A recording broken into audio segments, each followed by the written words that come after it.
adrenaline. Yeah, I do just what I do, and I hope you let me in, yeah.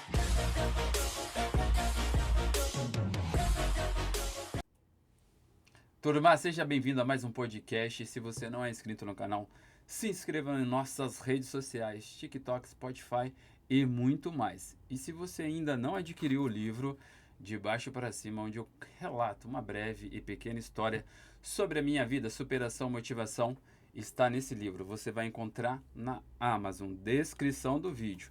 E também para falar da nossa parceria NHR Suplementos. Se você não conhece a loja, descrição do vídeo, Instagram, para você saber todas as ofertas de suplementos multivitamínicos e muito mais. Quer melhorar o seu treino? NHR Suplementos. E hoje nós estamos aqui com ela, psicóloga Esther Vilela. Seja bem-vinda, Esther. Muito obrigada pelo convite, Danilo. Estou muito feliz de estar aqui e partilhar um pouquinho da minha profissão com vocês. Eu que agradeço. Se apresenta pra gente. Quem é Esther? Eu sou Esther, né? Eu tenho 27 anos. Atualmente eu trabalho na clínica, né? Então, ali no ambiente clínico, junto com uma equipe interdisciplinar. A minha especialização é em crianças e adolescentes. E, é claro, a gente sempre frisa também o cuidado com a família, né? Porque senão nada disso seria possível. Então, não é só a criança ou o adolescente isoladamente, sim a família como um todo. Exatamente. Esther, e a sua área ela é bem centralizada na infância e adolescência, né? Sim. Conta pra gente como que você escolheu essa área para atuar, se teve alguma coisa que te encantou. Sim, na verdade, na faculdade não era uma coisa que eu pensava, né? Eu pensava muito mais em atender adultos. Na verdade, nunca foi, assim, uma coisa que brilhou meus olhos. Aham. E aí, no estágio, eu tinha uma professora muito querida, e ela falou, você vai cuidar de um grupo de crianças. E eu falei, não, imagina, porque eu já sabia que não eram só as crianças, né? Então, o trabalho era muito maior, né? Demandava muito mais tempo, né? Conversas. E eu falei, não, eu acho que eu não sou a melhor pessoa. E ela falou, não, você vai. E foi a melhor coisa, porque eu, né, consegui, gostei muito. Foi meu primeiro grupo, eu guardo com muito carinho. E por causa dela, eu comecei a traçar esse caminho, né? E desde que eu saí da faculdade, eu até tentei atender alguns adultos. A experiência foi boa, mas o meu coração é mais da área infantil Da área mesmo. infantil. Legal. E a sua especialização em neuropsicologia pela Unicamp Isso. tem toda a correlação aí com essa área. Exatamente. Eu comecei, na verdade, nos meus primeiros anos, a trabalhar com ABA, né? Então, as pessoas conhecem muito ABA pelo TEA, né? Então, pelo autismo. Então, fiquei um tempo nessa área, foi muito legal, aprendi muitas coisas, mas eu vi que não era o que eu amava de fato, né? Então, nessa época eu fazia muitos atendimentos domiciliares, né? Na região metropolitana, assim, de Campinas. Conheci muitas famílias, era um outro contexto, mas Sim. eu queria mesmo o clínico. Então, eu acabei procurando mais, né? Acabei indo para a clínica e hoje eu continuo com as crianças, como no início, mas a minha abordagem dentro da psicologia é mais a TCC, né? Então, a terapia cognitivo-comportamental. E na clínica, eu atuo junto com a equipe interdisciplinar. Então, na equipe hoje em dia, físio, TOs, fono, musicoterapia, terapia ocupacional. Então, a gente tem vários profissionais na equipe, né, dessa criança. E o que diferencia uma equipe multidisciplinar e interdisciplinar? A equipe multidisciplinar, cada um acaba contribuindo com o conhecimento da sua área, né? Os dois têm isso em comum. Mas na equipe interdisciplinar, o que muda é que a gente pensa naquela criança com objetivos gerais. E aí todo mundo trabalha esses objetivos. Então, não importa se é numa sessão de físio, de fono ou de psico, eu sei que aquela criança tem que estar bem posicionada para que ela consiga reter o que eu estou dando de demandas, né? Então, a gente acaba compartilhando os objetivos gerais, né? A gente forma junto os objetivos gerais para as metas, né? De curto, médio e longo prazo da vida daquela criança. Então, é toda a equipe trabalhando em prol de uma meta definida ali. Exatamente. Num todo. Isso. Legal. E qual que é a maior dificuldade, assim, que vocês encontram entre essa equipe? Porque, assim, lidar com crianças já dá um trabalho para quem é pai, né? Pai, mãe, Sim. etc. E para uma equipe toda, né? Lidar com uma criança só que tem que chegar naquela meta. Qual foi a sua maior dificuldade ou desafio que você encontrou nessa jornada? Sim, na equipe multidisciplinar, né, eu acho que é importante dizer que na clínica que eu trabalho atualmente, a Neurofan, a gente tem todo mundo lá, então essa troca, as crianças que a gente compartilha, né, os casos acabam sendo de todo mundo, né? Uhum. Mas existe também a possibilidade dessa criança chegar e ela ter outros profissionais em outras clínicas, né? Então a gente também mantém muito esse diálogo, porque a gente sabe o quanto é importante, a gente saber o que está sendo trabalhado, né? Uhum. E aí isso é muito mais multidisciplinar. Eu acho que o principal desafio é quando acontece essa interlocução entre outras clínicas, é a gestão de tempo, né? Porque a gente trabalha muito com agenda, horário, então bater um horário, né? Ah, você pode, eu posso. Então, na multidisciplinar com outros lugares, é mais esse desafio. E entre nós, né, como equipe, é mais tranquilo.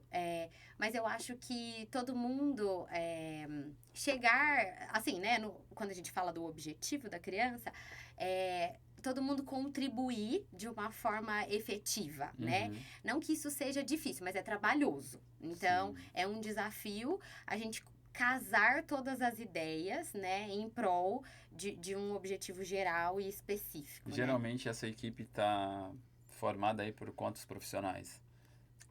São Ah, necessariamente um número ou depende da especificidade. Especificidade, né? travou aqui, gente. Especificidade da criança ou do Isso, problema ou do tratamento que ela tem que fazer? Não tem um exatamente. número em si. Não tem o número em si. Então, tem equipes que são formadas por psicóloga, psicopedagoga e fono. Tem equipes que são formadas por todas as especialidades da clínica, né? Aham. Então, depende muito. Se essa criança tem muitas demandas motoras, Sim. né? A físio entra muito forte, né? Talvez é até a porta de entrada mesmo para a clínica. Se ela tem questões de percepção corporal ou seletividade alimentar, Uhum. entra muito a questão da TO também, né? Porque a TO tem uma gama grande, né? Mas as pessoas falam muito hoje sobre a integração sensorial, né? Então, se essa criança tem dificuldade com o próprio corpo ali, Uhum. é bastante agitada, tem questões de exemplos mais palpáveis, né? Então, assim, não é qualquer roupa que essa criança veste, etiqueta. Então, assim, qualquer coisa que fica, assim, deixa desconfortável de alguma forma, a TO também pode ajudar muito. Então, Uhum. assim, depende muito do caso, né? Mas tem crianças que têm uma equipe super grande e crianças que não. Uhum. Como na clínica, eu também tenho crianças que passam só comigo, né? Sim. Então, depende muito do diagnóstico, né? Do que ela precisa mesmo ali no momento. E isso vai mudando. Então, assim, às vezes ela tem alta da físio, ela tem alta da fono, mas ela continua com o restante. Uhum. Então, por isso que a gente se conversa muito a todo tempo. Sim. E como que funciona esse tipo de comunicação entre vocês? A gente tem reuniões semanais. Semanais? Isso. E aí, se tem alguma demanda mais evidente na vida da família, Aham. algum problema específico, a gente se reúne com mais urgência. Se não, a gente tem devolutivas, então, que funcionam semestralmente. Então, em junho, geralmente, a gente faz uma devolutiva de vídeos. Então, os pais conseguem ver a Uhum. evolução das Que crianças, bacana. né? Então, assim, o que a gente faz na Uhum. sala.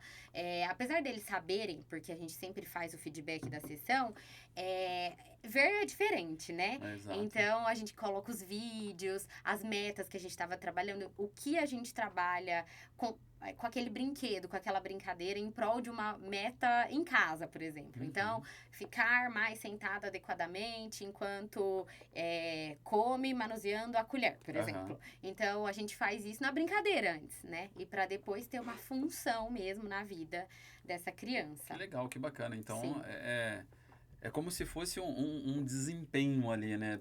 Para todo mundo tem que bater uma meta e os pais estão envolvidos e a criança também, de uma Sim. certa forma, de uma forma lúdica, ela Sim. acaba tendo uma melhora no seu desempenho, né? Você Exatamente. tem algum exemplo prático que consegue aqui ilustrar para gente com Tenho. uma equipe interdisciplinar? Sim, eu tenho um exemplo, acho que vai ficar mais fácil a gente pensar, né?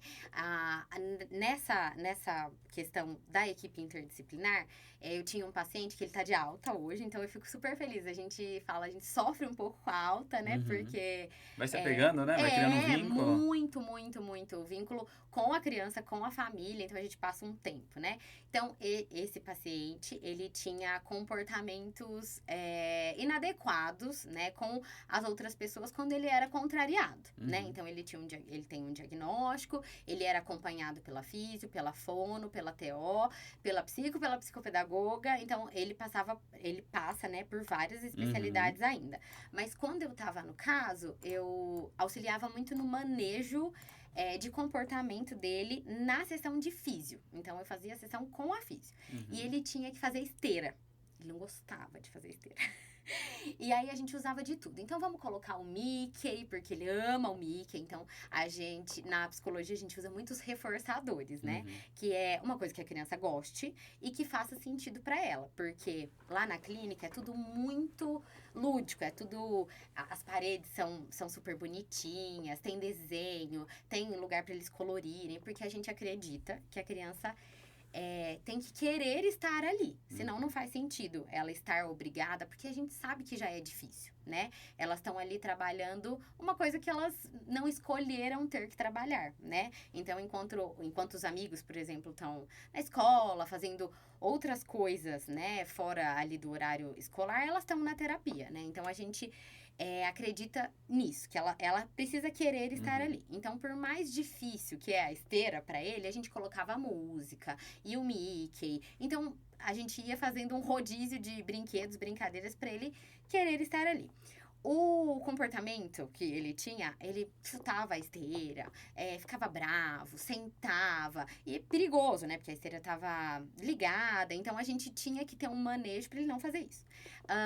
E aí, com o tempo, ele foi entendendo, né? Eu gosto muito de usar a história social, que quer dizer, a gente faz um livro da história da criança da maneira que ela consegue entender. Então, ilustrada, com as coisas que ela gosta e a gente vai explicando. Então, olha, é importante você fazer, depois você pode fazer tal coisa, você pode escolher tal brincadeira. Então, para ela entender que ali tem compromisso, mas também tem, né, tem a área, o momento, na verdade, que ela pode escolher. Então, esse paciente, a gente trabalhou 1 ano e meio, né? Eu fiquei no caso dele, até que chegou o momento que ele não precisava mais de mim, né? Ele já tava super bem com todo mundo, sem resistência. Uma vez o comando, assim não é legal, vamos trocar. Ele já se adaptava ali à situação. E até que ele teve alta, e assim ele continua até hoje. Então, esse é um caso interdisciplinar, né? Que a gente pensou junto, que foi todo mundo trabalhando muito junto, com a minha orientação também. E é super legal. Eu fico bem feliz de contar. É muito interessante isso que você falou, né? Na questão da criança estar lá, né?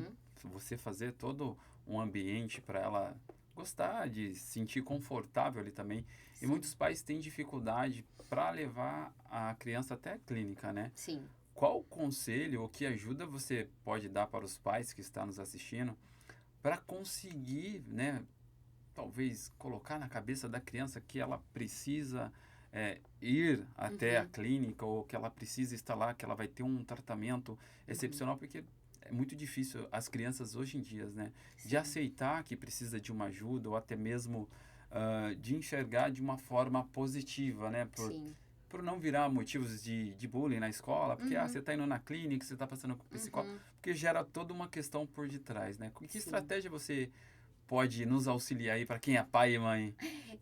Eu acho que, na verdade, começa com os pais, na verdade, entenderem esse momento, né? Se eles estão mais confortáveis... Os pais e não as crianças. Começar com os pais e depois com as crianças, porque as crianças são reflexo, né? O que eu falo, às vezes vai algum pai, alguma mãe fazer a anamnese, né? Que é a nossa conversa inicial, que a gente fala da vida, os objetivos, por que aquela família chegou até mim, o que eles precisam, né? A gente alinha as expectativas nessa primeira conversa. E se os pais não estão confortáveis, né? As crianças não vão estar. Então, eu sempre falo, olha, psicóloga, especificamente, a gente tem que ter o feeling. Você tem que se sentir confortável. E tá tudo bem se isso não acontecer, né? Eu sempre brinco. Eu passei por 5 psicólogas até chegar na minha terapia, atualmente. Então, a gente tem que se sentir confortável, né? Quando os pais sentem essa confiança, às vezes não vai ser de primeira. Às vezes eles começam e a gente tá sempre muito aberto a tirar dúvida, né? A sentar, a conversar, porque isso é muito importante. É claro que eu acho que é importante frisar também que o meu público, né? Então, é um público que, em sua maioria, né, tem algum tipo de deficiência. Então, muitas vezes, os pais, se essa criança é pequena, por exemplo, se esse diagnóstico é recente, os pais também passam por um período de luto, né? E por que eu falo luto? Às vezes as pessoas acham que luto está muito ligado a falecimento. E não, na verdade, todo mundo, quando está um casal, né, uma mulher, enfim, quando está grávida, ela pensa que vai ser tudo bem, né, vai ocorrer tudo certo, a gente sabe de tudo que pode acontecer. Mas quando realmente acontece, é um luto por uma criança idealizada, né? Então, a família, principalmente as mães, elas passam por várias etapas, né? Então, depende muito da etapa que essa família tá. Às vezes, já passou um tempo, eles já estavam em outras terapias, e aí chegam para o acompanhamento psicológico. Daí já é um outro cenário, né? Mas, muitas vezes as crianças, principalmente na adolescência, né? Então, já fizeram terapia a vida toda, e aí elas falam, mas eu não quero mais. Não quero mais, nossa, eu tô cansado, né? A escola já tá mais puxada. Então, assim, esse desafio acontece hoje em dia comigo, mas com as crianças que já estão ali na pré-adolescência, né? Que já fizeram terapia por muito tempo. E aí, a gente vai tendo um jogo de cintura, né? Eu gosto muito, eu sou apaixonada por atividades fora da clínica. Então, nós, como um todo, a gente, né, na clínica, na Neurofan, a gente entende que a criança, que o adolescente, eles precisam estar preparados para o mundo, né? Então, não faz sentido eu só ficar ali trabalhando dentro da minha sala. Se essa criança não sabe como ir ao supermercado, então, assim, como pagar? Com o que eu posso pagar? Crédito, débito? O que é isso, né? Essa vivência. A gente gosta muito de proporcionar esse ambiente, né? Então, vamos na sorveteria, vamos fazer outras coisas, né? Então, com função mesmo, né? Para que eles entendam. E, assim, hoje eu não vejo, graças a Deus, não tem nenhuma criança que tem, tipo, muita resistência. Resistência para isso. É meu papel também mostrar, né, de uma forma que aquela criança, naquela idade, que ela consiga entender o porquê que ela tá ali, né? Não é fácil lidar com limitações. Quando a gente é frustrado por algum motivo, nós adultos, né, com o cérebro maduro, já é difícil para nós aceitar algumas coisas, né? E para as crianças não é diferente, mas assim, de um jeito, de outro, usando coisas que fazem sentido. Então, assim, eu tava brincando com a equipe esses dias, eu não tinha TikTok, imagina, eu não tenho nem ânimo pro Instagram, né? Já é muita demanda. Mas eu tive que baixar TikTok esses dias. Por quê? Porque o interesse dos meus adolescentes tá ali no TikTok, essa é a vivência deles. Então, assim, se eu não sei o que tá acontecendo, como que eu vou conversar, né? Então, eu me coloco muito ali no mundo deles, no que eles gostam, no que faz sentido, porque a partir disso, eu consigo trabalhar as demandas que eu tô, né, que eu proponho ali pra eles, pra família, né, e tudo mais. Consigo adentrar melhor o mundo deles ali. Legal. Eu te fiz essa pergunta justamente porque, assim, eu conheço algumas crianças e adolescentes que têm uma certa resistência para fazer uma terapia e etc. E parece que a clínica onde você atua e a forma, né, com as abordagens que vocês utilizam é muito diferente do que a gente tem conhecimento. Você poderia falar um pouquinho pra gente de como que funciona a clínica, o que a gente pode encontrar? Claro. É isso, né? Lá a gente tem um atendimento muito humanizado desde o início, né? Então, a gente entende que ali, primeiro, é a nossa segunda casa, né? Porque a gente passa muito tempo ali. E que para as famílias, muitas vezes vai ser também, né? Dependendo da carga horária dessa criança. Então, a gente pensa que tem que ser na verdade, é toda uma interlocução, né? Não é só na clínica. Mas uma coisa que eu também não disse, que acontece muito, a gente precisa estar em contato com a escola dessa criança, porque também é uma segunda casa, né? Talvez a segunda casa e a clínica a terceira casa. Então, a escola, a equipe médica, né? Então, a gente entende que se a gente se adequa, né? Se a gente dialoga com todas essas vertentes da vida da criança, a evolução dos nossos casos é muito mais significativa, né? E que evoluções trazem felicidade, né? Tanto para as crianças que vão alçando voos maiores e tanto para as famílias, porque daí a gente volta na pergunta anterior que você fez. Eu acho que a partir do momento que a família vê sentido naquilo que está sendo trabalhado, de uma forma geral, a família também se engaja mais, porque as funções estão sendo alcançadas. É claro que tem coisa que demora um pouco mais, um pouco menos. Tem coisas que a gente tem que alinhar muito a expectativa, porque às vezes é muito esperado, mas o prognóstico, né, não é tão rápido, né, na verdade. Então, a gente vai se alinhando sempre, muito com a realidade, né? A gente trabalha muito com isso, assim, o que é real, mas e as potencialidades, porque muitas vezes a família já sabe que aquele prognóstico, por exemplo, não é tão bacana, que tem várias coisas que vão ser muito difíceis. Tá bom, mas a gente salienta a potencialidade, porque é isso que a gente vai trabalhar, né? E é isso que dá motivação pra gente trabalhar, pra criança, porque senão, a longo prazo, isso vai ficando desmotivador, né? Sim, legal, muito bom. Parece ser muito completo, eu acho que eu nunca ouvi falar. Neurofan. Neurofan, é uma franquia ou não? Não, na verdade não. Tem várias clínicas, né, mais especializadas em desenvolvimento infantil, cada vez mais em Campinas, porque a demanda aumentou bastante, né, nos últimos tempos, mas cada uma tem uma especificidade, assim. Então, mas lá, eu sou suspeita para falar, mas é muito bacana, assim. Todos os profissionais são muito incríveis. Parece ser bem completinha, né? Eu acredito Sim. que uma criança que ela vai encontrar um trabalho completo, né, global. Isso. Acredito, já faz o merchan da Neurofan. Convida os pais para irem lá conhecer, tomar um café. A gente fica ali no Chácara da Barra, né, no Nova Campinas, então vocês estão super convidados.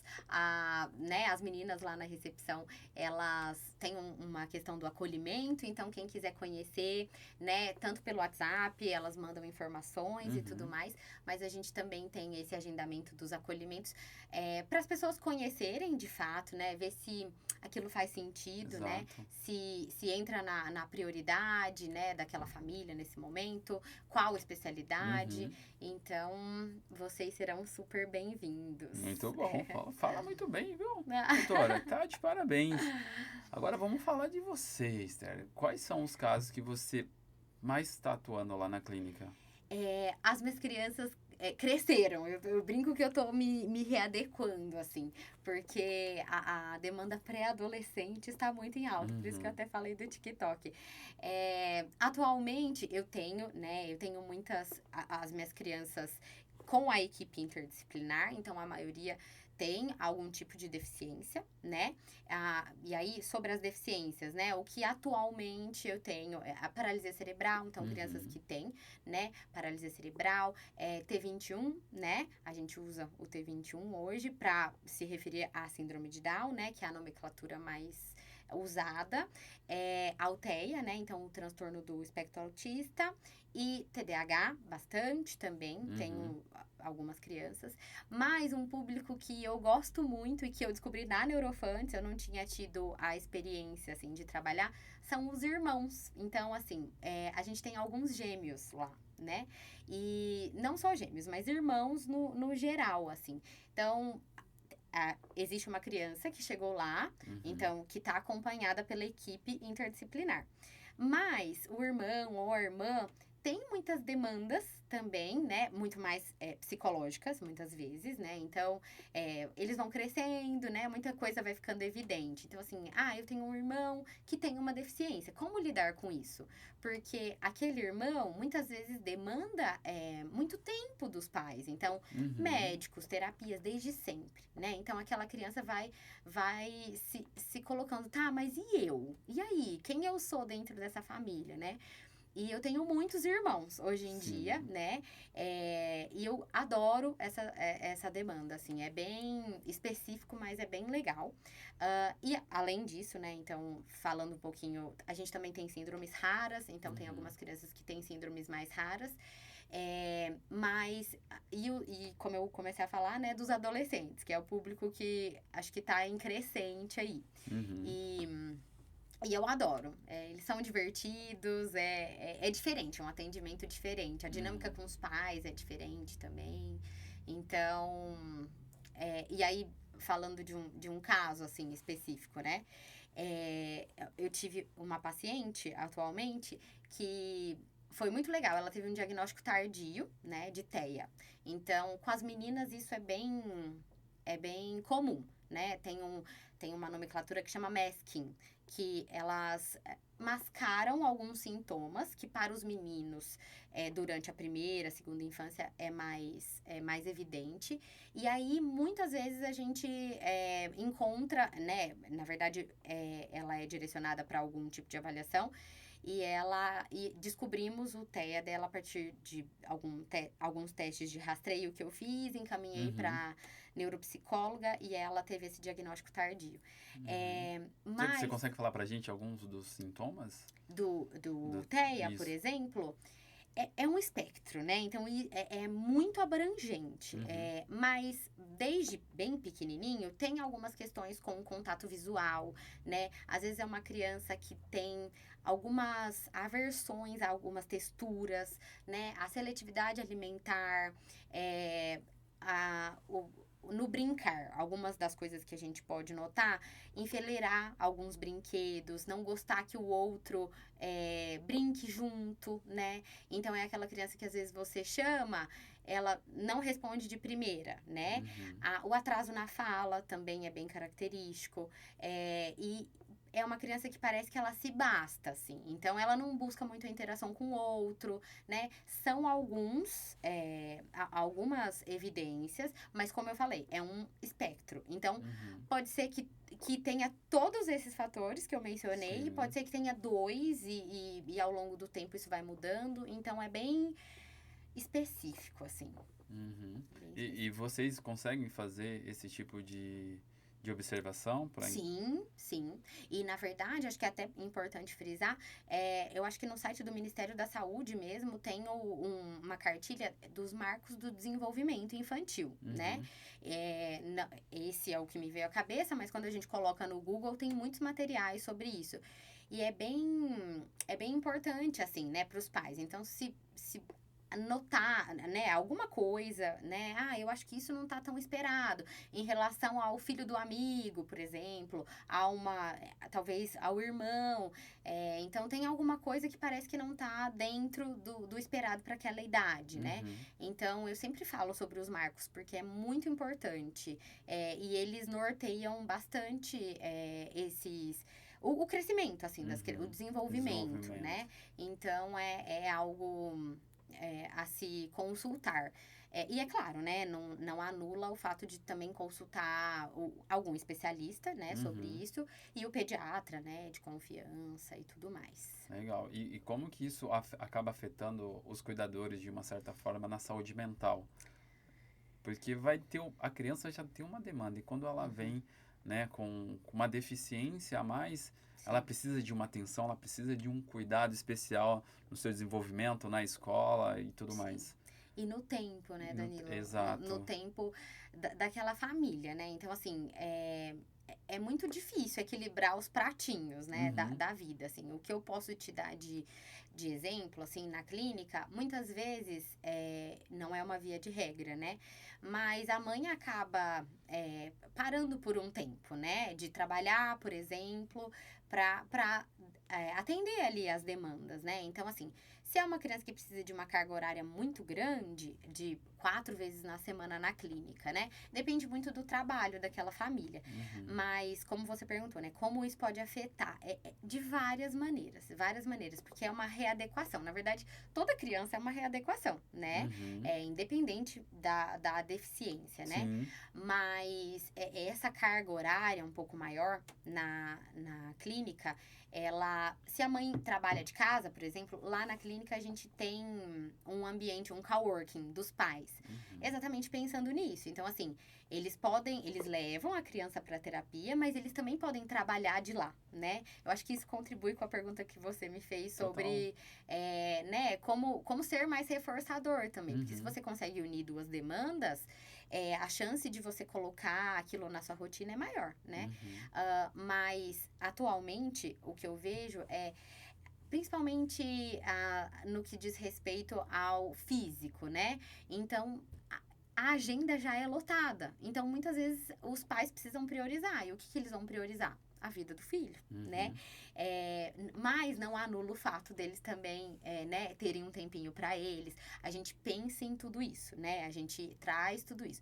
Mas a gente sabe o que é real e o que é possível, né? Mas a gente entende que se aquele adulto, né, a referência daquela criança tá bem fisicamente, emocionalmente, isso reverbera diretamente na criança, né? Então, por isso, a gente também sempre traz isso para os pais, a gente tenta auxiliar no que está ao nosso alcance também, nesse pensamento. E, ao que a gente mesmo sabe que é tempo, importante. trazendo eles ali para criar um ambiente, né? Sim, Uma troca de experiência com vocês na clínica e também com outros pais ali, porque tem um espaço para o trabalho ali, que eles podem Sim. ficar ali e interagir. exato. Agora, pensando na pessoa que não tem condição de ficar mantendo uma criança para fazer uma terapia com psicólogo e etc e tal, em casa, existe ou tem alguma estratégia que eu posso trabalhar com a minha criança ali? Eu queria que, se possível, você especificasse o tipo de deficiência e como que os pais poderiam trabalhar com ela. Você diz de estimulação, assim? Pode ser, De- exato, estimulação, comportamento, até na questão da saúde mental, física da criança. Sim, é um assunto bem complexo esse, né? Porque a gente sabe que essa demanda existe muito, talvez seja muito maior do que a gente imagina, né?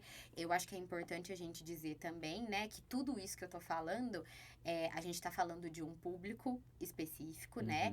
De uma classe social, Sim. né? Que tem condições de bancar um tratamento desse porte, né? Então, seja particular ou pelo plano de saúde, né? Exato. Então, acho que isso é importante, porque senão parece o mundo, né? Perfeito. O mundo perfeito, e não é, né? A gente sabe que muitas vezes isso acontece. Falando de demandas terapêuticas, né?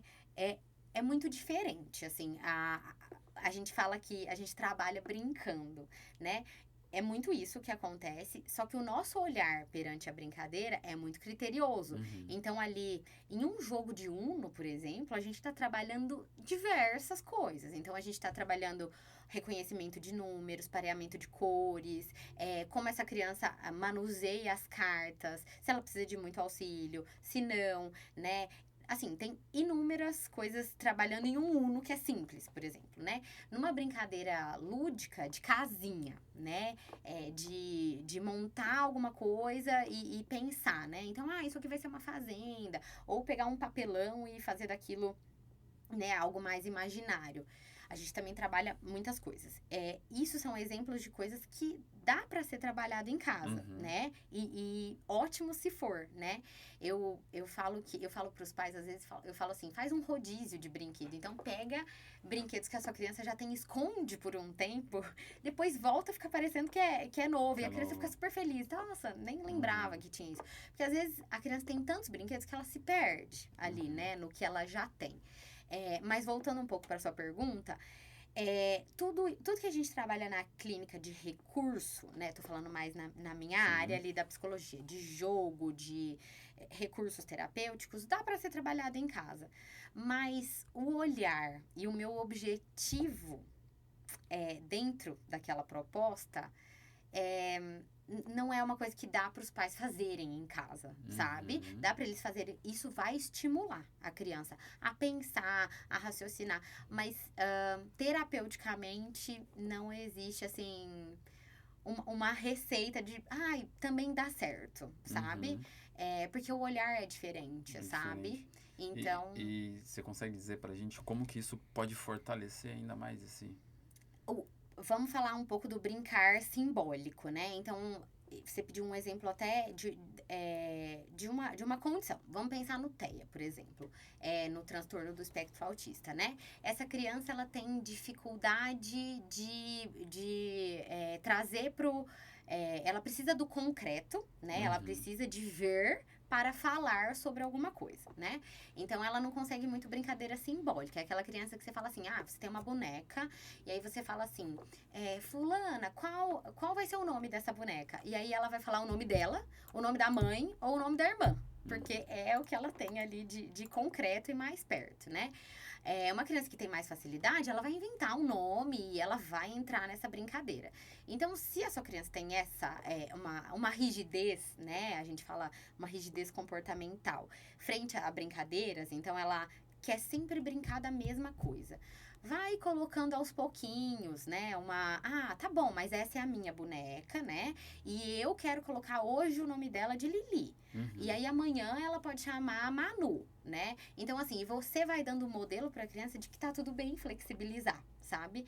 Eu acho que esse é um exemplo bem simples, assim, mas que acontece bastante. Essa questão da rigidez, da inflexibilidade em mudar, né? Dessa rigidez de comportamento. Então, acho que é um exemplo. Isso. Legal, bem pontuado. E até mesmo, né, como você vem descrevendo, né, de todo esse cuidado dos familiares, né? Até que ponto que os responsáveis não pode direcionar totalmente a sua atenção para a criança, acabar super cuidando, super protegendo a criança, que ela precisa se desenvolver, ter uma Sim. autonomia e acabar esquecendo de si, não cuidando da sua saúde física e nem na mental. Até que ponto ali os pais podem estar ali cuidando da criança que tem algum tipo de necessidade especial? Uhum. Eu acho que essa é a pergunta de milhões, assim, né? Porque o que acontece é que muitas vezes, quando os pais se dão conta disso, é alguma coisa séria que aconteceu, né? Então, Aí você está se referindo ao quê? Exatamente. por exemplo, aos cuidados com a criança, né? A uma coisa séria que eu digo com eles Com eles mesmos. mesmos, tipo, aconteceu. Então, nossa, eu tive uma crise de ansiedade. Uhum. Não, Já chegou ao extremo. Exatamente. Então, assim, eles percebem muitas vezes quando alguma coisa eles vão guardando, né? Aquele potinho vai ficando cheio, cheio, cheio, e aí alguma coisa acontece e transborda, né? Então, eu tive um caso, uma vez, por exemplo, que a mãe falou pra gente, eu tava tão cansada, né, de toda essa rotina, de todas as demandas, que ela tava no carro, tava na pista e ela dormiu, né? Simplesmente, assim, ela acordou e falou, opa, não aconteceu nada, né? Mas eu acho que esse é um exemplo do cansaço físico, mas também mental, né? Então, assim, a partir daí, não aconteceu, graças a Deus, nada sério, né? Mas uma crise de ansiedade, por exemplo, ela pode vir e aquela pessoa nunca sentiu aquilo. Opa, o que tá acontecendo? E aí não é uma coisa, né? É uma sequência de fatores que contribuíram para isso acontecer, né? E aí, o que fazer com isso? Como equilibrar tudo isso, né? E aí depende, né? Depende da vivência daquela pessoa, depende do quanto aquilo foi relevante ou não, né? E é claro que a gente né, eu principalmente, né, como psicóloga, tô ali para direcionar, para alertar, olha, o que a gente pode fazer com isso, né? O que dá para abrir mão, o que dá para terceirizar, o que dá dentro da realidade para fazer para que isso mude e que seja mais leve, por exemplo. Mas não é tudo que vai mudar, né? Então a mentalidade, por isso é tão importante, né? E é uma coisa que a gente tem que ir construindo mesmo, né? Mas a pessoa precisa estar aberta a esse momento. Você, como especialista nesse assunto, principalmente em crianças especiais, você sugere que os pais também façam um acompanhamento Ou tem alguns casos que não são necessários? Não vou falar que, né, todos são necessários, mas a maioria sim, Sim. porque o desenvolvimento infantil, ele é desafiador, né, em Uhum. todas as suas etapas, digamos assim. Então, com certeza, eu acho que a terapia ali dos pais agrega muito, Uhum. muito, até nesse... Porque o que as pessoas confundem muito, acho que é importante a gente frisar, né? Eu atendo as famílias, né? É como eu falei, a família e a criança é a nossa base, né? Depois vem a escola, a equipe médica, mas não anula o fato dos pais terem a terapia, e o que a gente faz na clínica é uma orientação parental. Então, a gente acaba entrando em assuntos pessoais da vida daquela família, mas é muito mais ligado à criança, tá? Então, como essa questão reverbera na criança e o que a gente pode fazer para mudar ou para ficar mais tranquilo, né? Mas a terapia ali individual é super importante que os pais também Uhum. tenham esse momento. Hoje, né, depois da pandemia, com a psicoterapia online, isso ficou mais fácil, né? Uhum. E mais acessível também. Então, é uma super alternativa, assim, que eu vejo que dá certo. Porque, de uma certa forma, né, a deficiência de uma criança, ela acaba afetando o emocional de um adulto ou do irmão que está ali próximo, Sim, né? Então é importante todo esse vínculo, né, emocional com a família e até mesmo dos pais ali responsável ter uma resiliência emocional muito forte, né, para exato. fazer um autocuidado de si mesmo, fazendo uma terapia. Eu acho que Uhum, isso daí é extremamente relevante. A gente que não tem cuidado nenhum já tem que estar fazendo um acompanhamento, né? uhum. E existe, ou você trabalha com alguma estratégia para criar essa resistência, esse fortalecimento emocional de um adulto para lidar com essas questões? Eu acho que a resposta dessa pergunta, ela vem com o tempo, né? E por que eu tô falando isso? Porque quando é uma família que já está comigo há muito tempo, né? Uhum, Eu consigo acessar essas pessoas de uma forma diferente. Muito por conta do vínculo, né? Que eu já tenho com elas. É, se é uma... Se é uma família nova, que chegou recentemente, que não é tão é, que ainda não se sentiu tão à vontade para essa abertura, é um pouco uhum, mais difícil.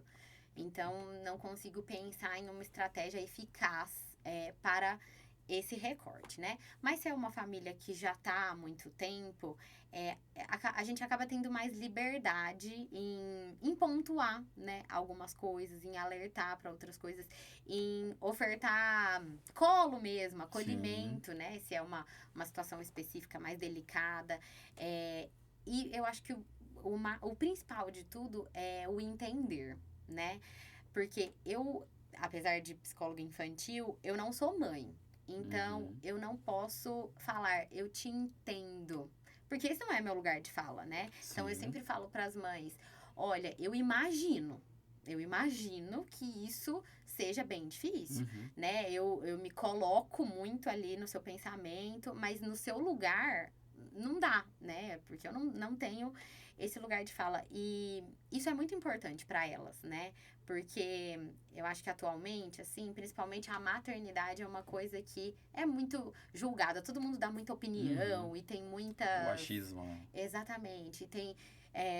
Todo mundo.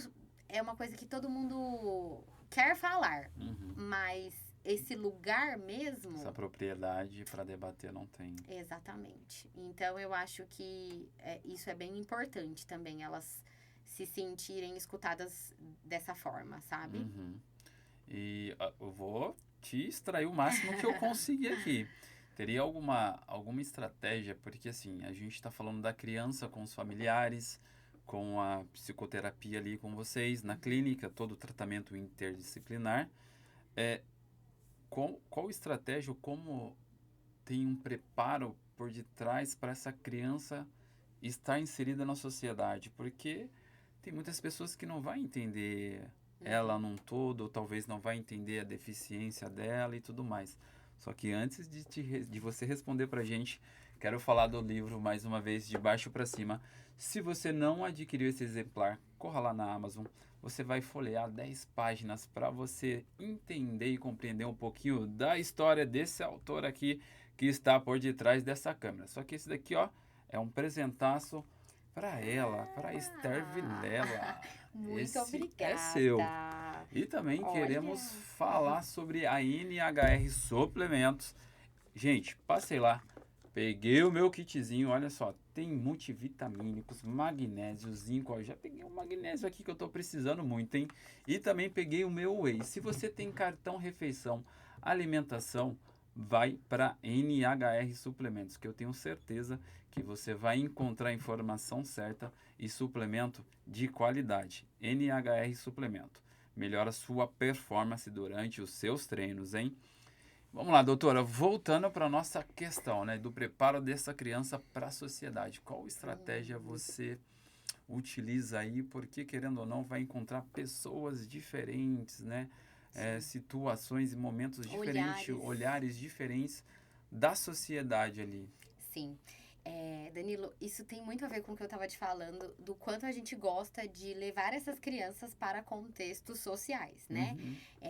A gente fez o ano passado o Cine Neurofan, né? Então a gente foi ver divertidamente com as crianças, Legal. né? O E Divertidamente vai 2. todos os pacientes. A gente colocou uma faixa etária, né? Então, porque os pequenininhos não iam entender muito bem, mas a ideia é que tenha ali um momento para cada idade, né? Legal. Também, recentemente, tem passeios pro Hopi Hari, no Naga, né? Então, os físios já levaram também alguns pacientes. Então, a gente gosta muito de estar por aí. E aí, acho que tem muito a ver com isso que você falou, porque ali no nosso mundinho, né, controlado, a gente dá conta de muitas coisas. Então, Sim. é tudo acessível, né? O banheiro é acessível, enfim, né? As alturas, é tudo muito pensado. Mas fora, não, né? Então, pensando primeiro no físico, né? Quando eu entrei nessa área, automaticamente, assim, eu entro em um lugar e eu falo, ok, eu consigo trazer uma criança minha aqui? E muitas vezes a resposta é não. Então, quando a gente viaja, por exemplo, um hotel, né, alguma coisa, quando a gente começa a reparar nisso, a gente vê o quanto o mundo não está preparado, né? Mesmo com leis, mesmo com, né, com diversas coisas que existem, é uma realidade, não está. E aí, com as nossas crianças, a gente também é muito real. Então, a gente, principalmente com os adolescentes, né? Então, nós vamos em tal lugar. Tem até um fato específico que eu saí com uma paciente minha, a físio estava junto, e a gente foi em um certo lugar que tinha o elevador, né, da cadeira. Resumo da ópera, eu entrei com ela no elevador da cadeira e ele travou.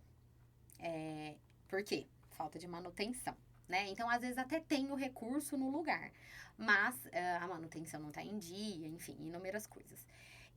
Foi uma situação que me marcou muito, porque você falou de resiliência, né? Essa minha paciente específica, ela tem 12 anos, se eu não me engano. E ela tem uma resiliência, assim, incomum. E eu tava com ela no elevador e a gente ficou lá por um tempo, tudo foi resolvido e tudo mais. E depois o responsável, o gerente desse lugar, foi pedir desculpa, né, pra ela. E aí ofertou, né, era um lugar que a gente foi comer, por exemplo. E ela falou pra ele, né, eu nunca vou me esquecer. Ela falou, tio, tudo bem porque eu estava com a minha psicóloga. Mas, e se fosse uma velhinha? Nas palavras dela, né? Mas e se fosse uma moça que estivesse grávida? O que ia acontecer? Imagina se a pessoa passa mal. Eu tive sorte, porque eu tava com a minha psicóloga. E nas simples palavras dela, nesse momento, eu aprendi muito, assim. Porque é claro que ninguém queria que isso tivesse acontecido. Mas o que nós, todos como sociedade, a gente tá fazendo para que coisas assim não aconteçam, né? E aí, quando você falou do olhar... muitas vezes as pessoas direcionam para o cuidador daquela criança uma pergunta. Então, assim, às vezes a gente tá em algum ambiente e a pessoa fala assim, nossa, como ele chama? Como ela chama? E por que não perguntar para a criança, né? Se a criança não for se ela não se comunicar com a fala, porque a gente fala no comunicar, né? Porque existem diversos tipos de comunicação.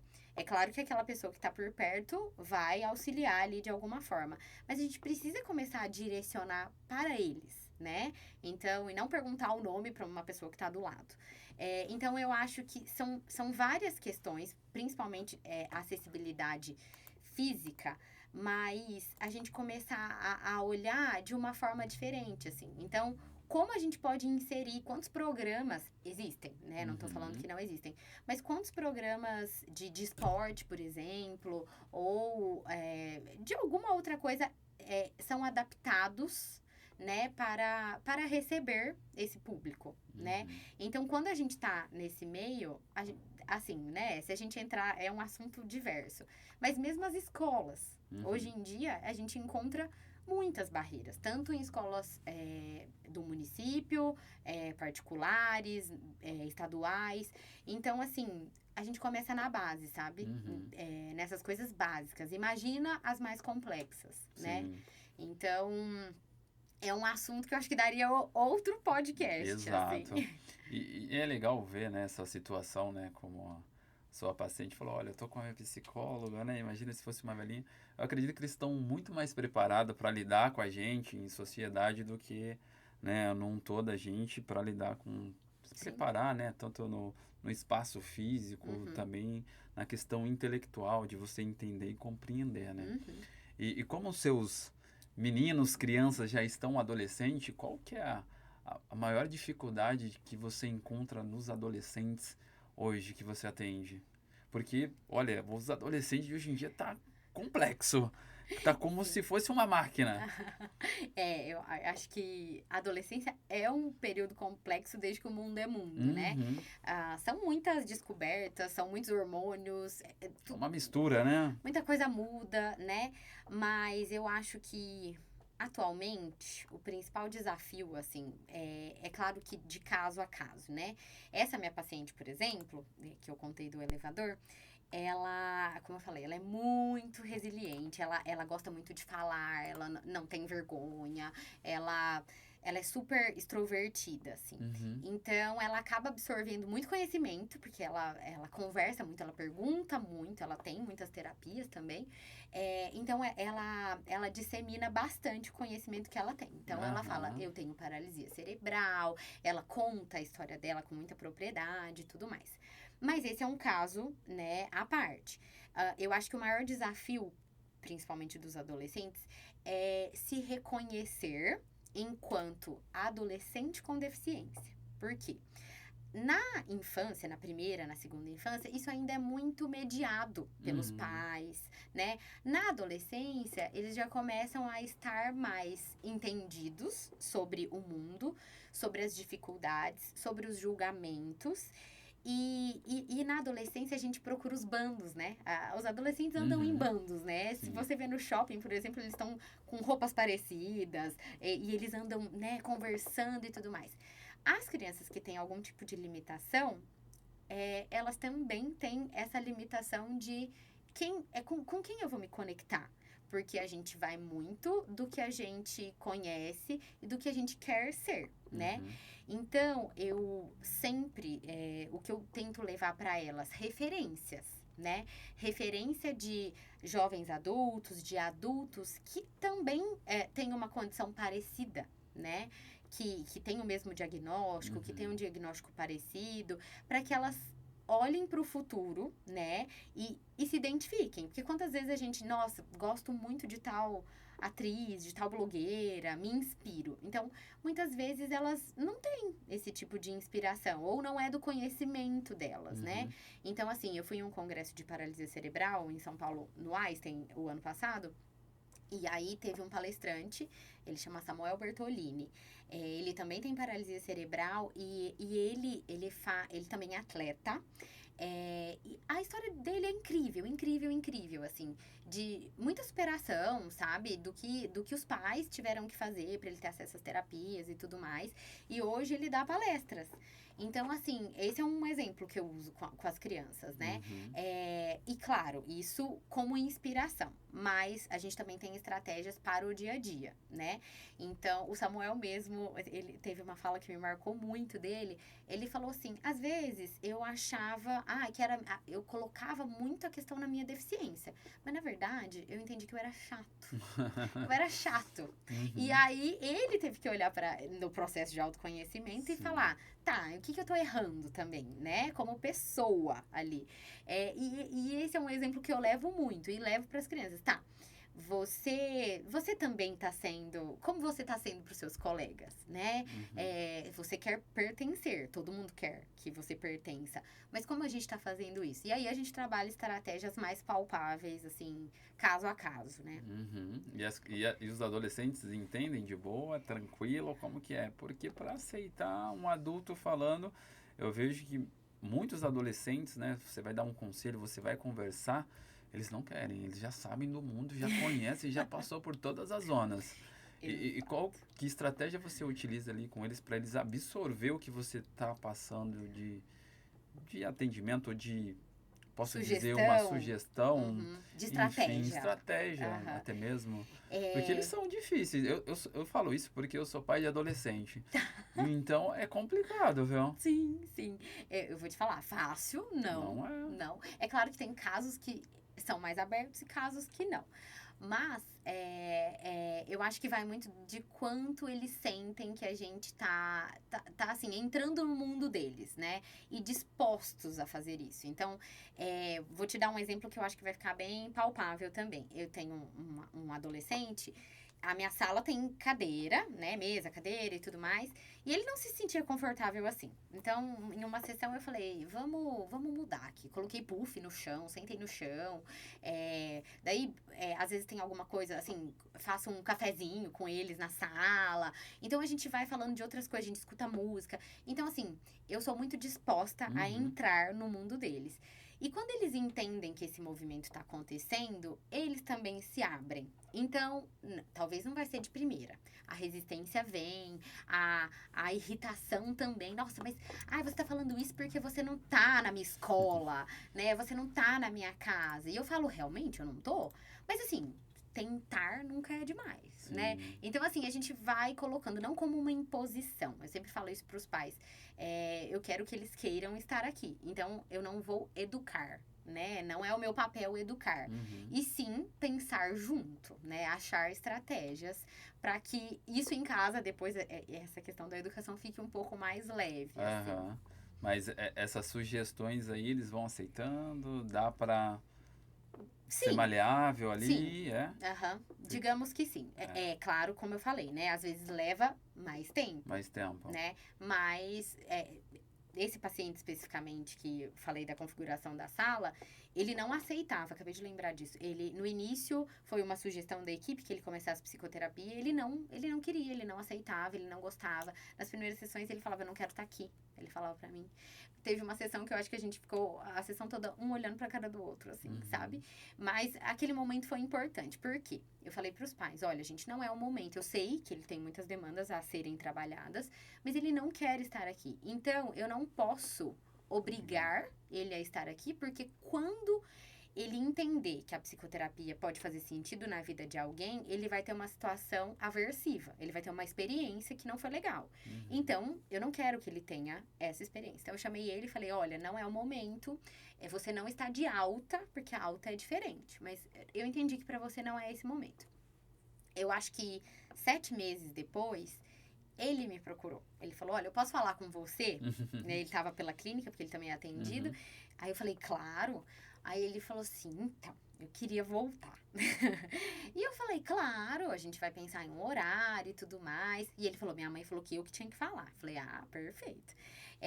E aí ele voltou pro Aham. processo de psicoterapia. Não é fácil, ele tem muitas questões que ele bate de frente, por exemplo, especificamente, né? Mas agora sim, agora ele quer estar lá, por mais difícil que seja, mas agora foi uma escolha dele. E aí agora realmente faz sentido e a gente tem evoluções. Então esse é um caso que eu gosto bastante, assim, sabe? Legal, muito bom. Dá pra ver que você tem um amor diferente, sabe, nessa profissão, que você trabalha com o seu corpo, com a sua alma, com a sua mente. Isso é muito bom. Dá pra ver essa energia na sua fala, sabe? Essa transmissão que você faz através, né, de várias ideias, de vários temas que a gente falou e abordou aqui. Parabéns pela sua jornada, porque Obrigada. realmente você faz com o coração, você faz com todo o seu amor, todo o seu conhecimento. Parabéns pela sua jornada. Muito obrigada, Danilo. Foi ótimo compartilhar com você um pouquinho do dia a dia aí na clínica. Exatamente, foi muito bom ter você aqui e compartilhar dos seus insights, conhecimentos, e estamos chegando na reta final. Agora é o momento que você vai deixar a sua mensagem. Pode ser a sua filosofia de vida, o que você acredita, o que você pensa para o mundo, para as crianças, para os pais, para os seres humanos. Com você. Nossa, que responsa! Responsa, né? Responsa, né? Mas eu acredito que de tudo isso que a gente conversou hoje, sobre intervenção, né, sobre equipe, se vocês, família, entendem que tem alguma coisa que não está de acordo ali com o desenvolvimento da sua criança, se você tem alguma dúvida, não acredite na famosa frase, cada criança tem seu tempo. Isso é muito corriqueiro, as pessoas falam bastante sobre isso, mas a gente sempre vai, assim, né, na contramão dessa frase, porque a avaliação, a intervenção precoce, elas podem mudar destinos, assim, quando bem feitas, né, quando realmente necessárias. Então, procurem auxílio. Tem muita gente que fala, né? Ai, tá buscando pelo em ovo. Na verdade, é melhor, né? No início que isso aconteça e que depois não seja grandes coisas, né? Mas que isso seja cuidado no início. Então, procurem, né? Se possível, mais de uma opinião. E se conectem, né? Então, acho que para esse processo terapêutico, a conexão ela é, assim, muito importante. E ela tem que fazer sentido para o desenvolvimento dessa família e dessa criança. Muito bem. Mais uma vez, obrigado, doutora Esther. Obrigada. Prazer ter você aqui e vai voltar mais vezes aqui pra gente desmiuçar esses assuntos aqui, porque é bem complexo e longo. Exatamente. Obrigado, mas vai voltar com certeza. Turma, e esse foi o podcast de hoje. Se você não é inscrito, se inscreva em nosso canal, Spotify, TikTok, Instagram e muito mais. Tudo que a gente conversou, o Instagram da doutora está abaixo na descrição do vídeo. Então vem com a gente, vem ouvir história, vem ouvir tudo que você precisa para transformar a sua vida. O meu forte abraço e até a próxima.